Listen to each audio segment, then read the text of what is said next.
नमस्कार, मैं कपीश भल्ला और आप देख रहे हैं उदयपुर खबर। आज की भागदौड़ भरी जिंदगी में जहां लोगों के पास दो वक्त का भोजन भी चैन से खाने के समय नहीं है, वहीं बाजारों में तैयार फास्ट फूड ने भी उनकी थाली में अपनी जगह इसीलिए बना ली है।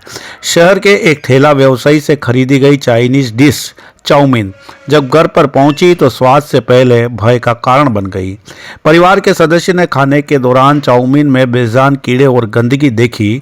परिजन ने जब ठेले वाले के पास पहुंचकर उससे ये सारी बात बताई तो उसने अपनी गलती को स्वीकार करते हुए माफ़ी मांग ली। लेकिन सवाल तो यह बनता है कि अगर इस लापरवाही से किसी की तबीयत बिगड़ जाती तो उसका जिम्मेदार आखिरकार होता कौन? ऐसे मामलों में यह स्पष्ट है कि बाजारों में बिकने वाले तैयार खाद्य पदार्थ केवल स्वाद नहीं, खतरा भी परोस रहे हैं। इसीलिए आमजन से अपील है कि फास्ट फूड या चाइनीज वस्तुएं खरीदते हुए समय सतर्क रहे, साफ सफाई अवश्य जांचें और खाने के दौरान ध्यान मोबाइल पर नहीं भोजन पर रखें। घर का बना भोजन ही सबसे सुरक्षित और स्वस्थ विकल्प है। स्वाद के चक्कर में अपनी सेहत से जोखिम में न डालें, वरना घर की जगह चिकित्सालय आपका नया ठिकाना बन सकता है। अब आप सोच रहे होंगे और शायद कमेंट में भी ये बात लिखेंगे कि आखिरकार ये किस ठेला व्यवसायी से खरीदी गई वस्तु है, लेकिन इसका बताना हमने भी कोई विशेष आवश्यक नहीं समझा, क्योंकि समझाने के बाद भी जब हमारे ही बच्चे हमसे नहीं मान रहे हैं तो औरों से क्या उम्मीद की जा सकती है।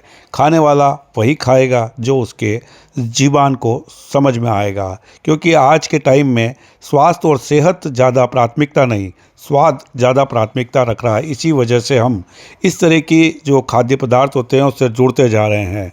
और यह बताना इसलिए भी आवश्यक नहीं है कि हमने ये कहाँ से खरीदी या किसके साथ ये घटनाक्रम घटित हुआ, क्योंकि कहीं ना कहीं उसका जो व्यवसाय है वह बाधित होगा और आरोप भी ये लग जाएंगे कि शायद चाउमीन नहीं खिलाई होगी।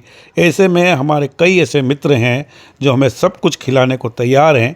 हमें कहीं इस प्रकार की कोई आवश्यकता नहीं पड़ती है कि हम किसी से इस तरीके के वीडियो वायरल करें। हम चाहते तो उस संबंधित व्यक्ति का भी नाम बता सकते थे, लेकिन हम इसमें इसलिए नहीं बता रहे कि वह भी किसी तरह से आहत नहीं हो। इस वीडियो के मार्फत जो हमारा उद्देश्य था वह यही था कि हो सके जब तक सबसे पहले अपने घर पर बना हुआ भोजन ही ग्रहण करें, और कभी ऐसी परिस्थिति बन जाए तो बाज़ार से खरीद कर लाए हुए भोजन पर पूरी तरह से निगाह रखें, न कि मोबाइल पर, क्योंकि आजकल हर व्यक्ति का भोजन गले से तभी उतर रहा है जब उसके दूसरी ओर मोबाइल चलता हुआ रहे, क्योंकि हमारी नज़र मोबाइल पे रहती है और कई बार इस तरीके से हम ये जो जहर भरा भोजन होता है उसको हम हमारे मुंह के माध्यम से पेट तक उतार लेते हैं और उसके बाद कई बीमारियों से हम ग्रसित हो जाते हैं। तो ये हमारी मुख्य अपील थी, बस यही हमारा कहना था। धन्यवाद। आप माने तो ठीक है, नहीं तो आपका स्वास्थ्य आपके साथ, हमारा स्वास्थ्य हमारे साथ।